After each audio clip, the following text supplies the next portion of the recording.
আমরা একদম পরিষ্কার করতে বলতে চাই, কোনো উন্নয়নে আমরা বিরোধিতা, কিন্তু যে গরিব মানুষ দীর্ঘদিন থেকে যে কলোনি, যে বস্তিতে, যে জায়গাতে বসবাস করে, তাদের রিহ্যাবিলিটেশন, তাদের প্রপার কোনো পুনর্বাসন না করে ওইভাবে ভাঙতে দিব না। যদি ভাঙা হয় আমরা প্রতিবাদ করব। আমরা দেখেছি এর মধ্যে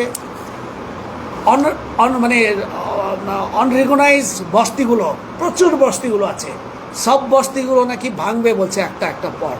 মানে দীর্ঘদিন থেকে যে মানুষরা বসবাস করে এখানে, হঠাৎ করে মনে হচ্ছে একটা ভেঙে কি করবে, ভেঙে তার পরিকল্পনা কি আছে। ভাঙার পরে হচ্ছে বড় বড় কর্পোরেট, বড় বড় শপিং মল, বড় মানুষের দিকে এটা হ্যান্ডওভার করার একটা ল্যান্ড মনিটাইজেশনে এই ফাঁকে হচ্ছে এই গভর্নমেন্টটা যাচ্ছে। যারা যে কেন্দ্রীয় সরকার যে পথে হাঁটছে, একই পথে অবলম্বন করে এই ডবল ইঞ্জিনের সরকার এবার হচ্ছে মানুষের উপরে এই অ্যাগ্রেশনটা শুরু করেছে। এই প্রতিবাদে আমরা সিপিআইএম জেলা কমিটি এবং বামপন্থী এই লড়াইটাকে আমরা একদম গরিব মানুষের পক্ষে আমরা থাকব।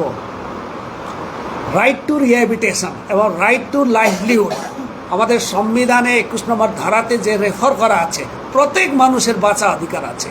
তাহলে এইভাবে যে আক্রমণটা শুরু করেছে, আমরা একদম দেখেছি এনজিপি কার্গিল বস্তি থেকে নিয়ে, এফ ব্লক থেকে নিয়ে 28 নম্বর ওয়ার্ড, আমাদের 47, তারপরে হচ্ছে আমাদের 7 নম্বর ওয়ার্ড, 45 নম্বর ওয়ার্ড, সব জায়গায় হচ্ছে ওই বাগডোগরায় হচ্ছে ওই টোটাল ওই যে দুটা কলোনি, যে সূর্যসেন কলোনি আর হচ্ছে আর একটা ওই কলোনিতে যেখানে 500 মানুষ বসবাস করে, ওখানেও একদম রিপিটেডলি এই আক্রমণটা শুরু করেছে। তাই আমরা জেলা কমিটি আমরা ঠিক করেছি, আমাদের ট্রেড ইউনিয়ন, বস্তি, আমাদের বিভিন্ন গণফ্রন্টগুলো ইতিমধ্যে লড়াইতে নেমেছে।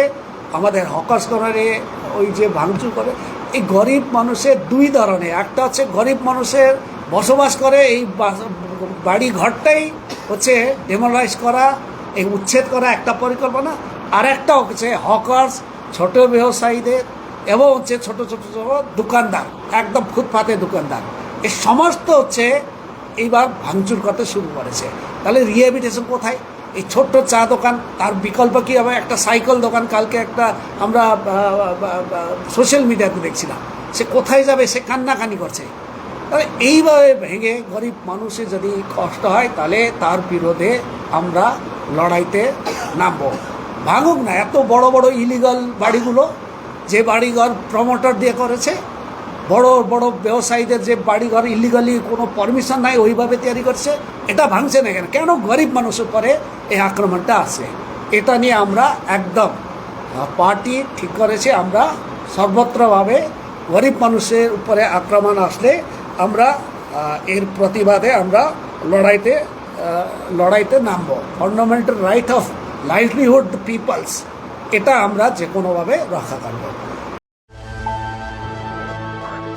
আপনারা দেখছেন সময় বাংলা, সময়ের সাথে সবার পাশে।